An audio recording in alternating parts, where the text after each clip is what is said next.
Assalamualaikum friends. I am Mohammad Naeem and welcome to my YouTube channel. Video शुरू करने से पहले मेरी आपसे रिक्वेस्ट है कि मेरे चैनल RAC इलेक्ट्रोटेक को सब्सक्राइब कीजिएगा और साथ दिए गए बेल आइकन को भी प्रेस कर लीजिएगा ताकि मेरी हर आने वाली नई वीडियोस की अपडेट या नोटिफिकेशन आप तक मिलता रहे। तो व्हाट्सएप मैसेजेस मिलने के बाद मुझे काफ़ी सारे दोस्तों ने पूछा था कि सर कंप्रेसर के साथ एक बोतल टाइप जो चीज़ लगी होती है गोल गोल, उसे क्या कहते हैं और उसका क्या फंक्शन है। तो कंप्रेसर के साथ ये जो गोल टाइप बोतल टाइप लगी होती है इसे एकामोलेटर कहते हैं और ये शेल टाइप होती है। एकामोलेट का मतलब होता है जमा करना और इस एकामोलेटर के दो फंक्शन होते हैं। एक तो हमारे कंप्रेसर को जाम होने से बचाता है और दूसरा कंप्रेसर के मैकेनिकल पार्ट्स को टूटने से बचाता है।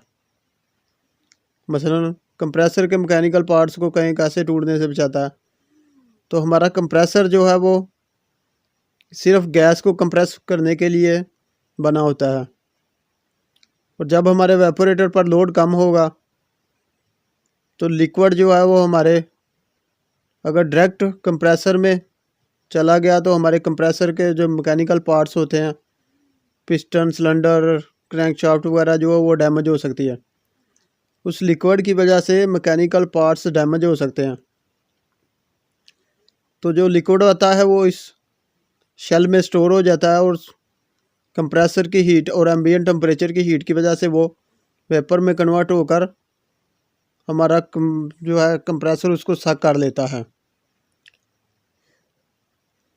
तो इस शक्ल में देख लीजिएगा कंप्रेसर के एकामोलेटर के दो लाइनें होती हैं, सॉरी वाल कह रहा हूँ, लाइनें होती हैं, इनलेट लाइन और आउटलेट लाइन। इस शक्ल में भी देख लीजिएगा आपको इसका अंदर का व्यू मैं दिखा रहा हूँ।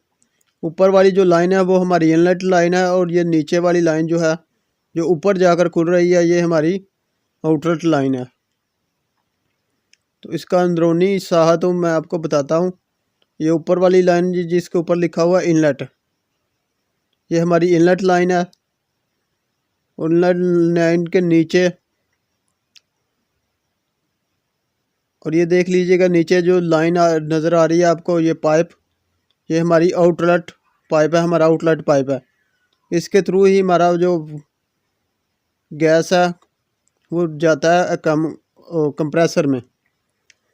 इनलेट पाइप से जो गैस हमारी लिक्विड फॉर्म में नीचे आई तो नीचे फ़िल्टर होता है। फ़िल्टर आफ्टर फिल्ट्रेशन के बाद ये हमारे शेल में जमा होती रहती है। शेल में जमा होने के बाद इसकी डेंसिटी ज़्यादा होने की वजह से ये नीचे बैठ जाती है और हमारे कंप्रेसर की हीट और एम्बिएंट टेम्परेचर की हीट की वजह से ये जो है वेपर में कन्वर्ट होती है और वेपर में कन्वर्ट होने के बाद ये आउटलेट जो ऊपर की तरफ खुला होता है पाइप, उसके थ्रू हमारे कंप्रेसर में सक्शन में चली जाती है।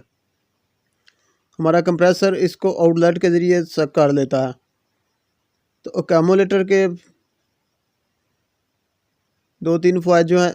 और हाँ, जब हमारा सिस्टम वर्किंग कंडीशन में होता है तो गैस के साथ जो ऑयल वगैरह भी है वो भी चल रहा होता है। तो ये नीचे एकामोलेटर के आउटलेट के नीचे एक होल होता है। इस होल के थ्रू जो हमारे सिस्टम में या शेल में या एकामोलेटर में ऑयल वगैरह आता है वो इस होल के ज़रिए, इस सुराख के ज़रिए जो है ना वो हमारे कंप्रेसर में जाता रहता है। और इस होल के सुराख के होने की वजह ये है कि ये हमारे कंप्रेसर में जो ऑयल वगैरह लुब्रिकेशन के लिए यूज़ होता है, जो सिस्टम में दाखिल हो जाता है, उसको वापस ले जाने के काम आता है। दोबारा आपको बता दूं, जब हमारे वेपोरेटर पर लोड कम होता है तो लिक्विड फॉर्म में जो हमारी गैस आती है उसको ये शेल स्टोर करता है। स्टोर करने के बाद हमारे कंप्रेसर का हीट अप होना जो कम थोड़ी गर्माइश होती है कंप्रेसर की, और उसके बाद जो रूम एम्बिएंट टेम्परेचर होता है उसकी वजह से हमारा जो लिक्विड था वो वेपर में कन्वर्ट होकर हमारे कंप्रेसर में से सेक्शन हो जाता है। तो मेरी वीडियो को लाइक कीजिएगा, शेयर कीजिएगा, मेरे चैनल को सब्सक्राइब कीजिएगा। Thanks for watching, take care, bye bye, अल्लाह हाफ़िज़।